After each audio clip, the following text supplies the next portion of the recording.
warahmatullahi wabarakatuh. Selamat siang Ibu Mumun Mulyati MPD. Perkenalkan, nama saya Novita Dewi. NIM saya 86207181500089. Prodi PAUD semester 5 Universitas Pancasakti Kampus D Bekasi. Di sini saya ingin membahas mengenai komunikasi dan negosiasi pendidikan anak usia dini. Pengertian komunikasi. Komunikasi berasal dari kata Latin communicar atau komunis yang berarti sama atau menjadikan milik bersama. Kalau kita berkomunikasi dengan orang lain, berarti kita berusaha agar apa yang disampaikan kepada orang lain tersebut menjadi miliknya. Beberapa definisi komunikasi adalah: 1. Komunikasi adalah kegiatan pengoperan lambang yang mengandung arti atau makna yang perlu dipahami bersama oleh pihak yang terlibat dalam kegiatan komunikasi. 2. Komunikasi adalah kegiatan perilaku atau kegiatan penyampaian pesan atau informasi tentang pikiran atau perasaan. 3. Komunikasi adalah sebagai pemindahan informasi dan pengertian dari satu orang ke orang lain. 4. Komunikasi adalah berusaha untuk mengadakan persamaan dengan orang lain. 5. Komunikasi adalah penyampaian dan memahami pesan dari satu orang kepada orang lain. Komunikasi merupakan proses sosial. Tujuan dan manfaat komunikasi.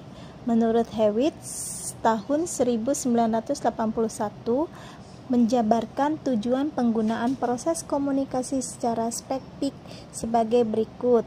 1. Mempelajari atau mengajarkan sesuatu. 2. Mempengaruhi perilaku seseorang. 3. Mengungkapkan perasaan. 4. Menjelaskan perilaku sendiri atau perilaku orang lain. 5. Berhubungan dengan orang lain. 6. Menyelesaikan sebuah masalah. 7. Mencapai sebuah tujuan. 8. Menurunkan ketegangan dan penyelesaian konflik. Dan yang terakhir, menstimulasi minat pada diri sendiri atau orang lain. Dasar-dasar komunikasi. Komunikasi mempunyai dasar sebagai berikut. 1. Niat. 2. Minat. 3. Pandangan. 4. Lekat. 5. Libat. Unsur-unsur dalam komunikasi. Pertama, komunikator. Kedua, komunikan. Ketiga, media. 4. Pesan. Dan yang terakhir adalah tanggapan. Proses komunikasi. Komunikasi merupakan suatu proses yang mempunyai komponen dasar sebagai berikut. Pertama, pengirim pesan. Kedua, penerima pesan. Dan pesan tersebut yang akan disampaikan. Jenis komunikasi terdiri dari komunikasi verbal, yaitu komunikasi dengan kata-kata mencakup aspek berupa A. Vokabulari atau pendarahan kata. Komunikasi tidak akan efektif bila pesan disampaikan dengan kata-kata yang tidak dimengerti. Karena itu, kata menjadi penting dalam komunikasi. 2. Komunikasi nonverbal. Komunikasi nonverbal adalah penyampaian pesan tanpa kata-kata, dan komunikasi nonverbal diberikan arti pada komunikasi verbal. Yang termasuk komunikasi nonverbal yaitu ekspresi wajah. Ekspresi wajah merupakan sumber yang kaya dengan komunikasi, karena ekspresi wajah mencerminkan suasana emosi seseorang. Bentuk komunikasi berdasarkan besarnya sasaran. A. Komunikasi massa. Komunikasi massa yaitu komunikasi dengan sasarannya kelompok orang dalam jumlah yang besar, umumnya tidak dikenal. B. Komunikasi kelompok. Komunikasi kelompok adalah komunikasi yang sasarannya sekelompok orang yang umumnya dapat dihitung dan dikenal, merupakan komunikasi langsung dan timbal balik. C. Komunikasi perorangan. Komunikasi perorangan adalah komunikasi dengan tatap muka, dapat juga melalui telepon. Beberapa hal yang menghambat proses komunikasi. Banyak hal yang menghambat komunikasi, salah satunya 1. Hambatan dari proses komunikasi. Hambatan dari pengirim pesan, misalnya pesan yang akan disampaikan belum jelas bagi dirinya atau pengirim pesan. Hal ini dipengaruhi oleh perasaan atau situasi emosional. 2. Hambatan fisik.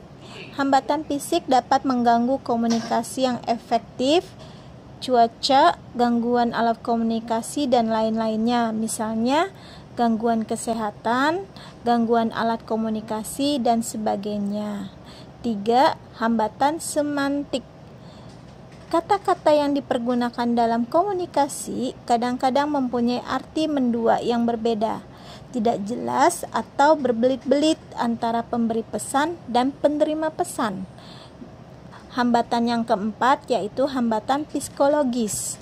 Hambatan psikologis dan sosial kadang mengganggu komunikasi, misalnya perbedaan nilai-nilai serta harapan yang berbeda antara pengirim pesan dan penerima pesan. Kesimpulan, komunikasi dalam lingkup pendidikan juga dapat diartikan sebagai kesiapan membicarakan dengan terbuka setiap hal dalam lingkungan pendidikan, baik yang menyenangkan maupun yang tidak menyenangkan.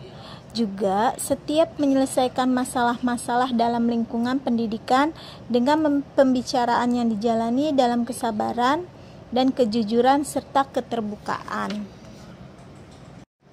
Demikianlah PTT dari saya mengenai komunikasi efektif.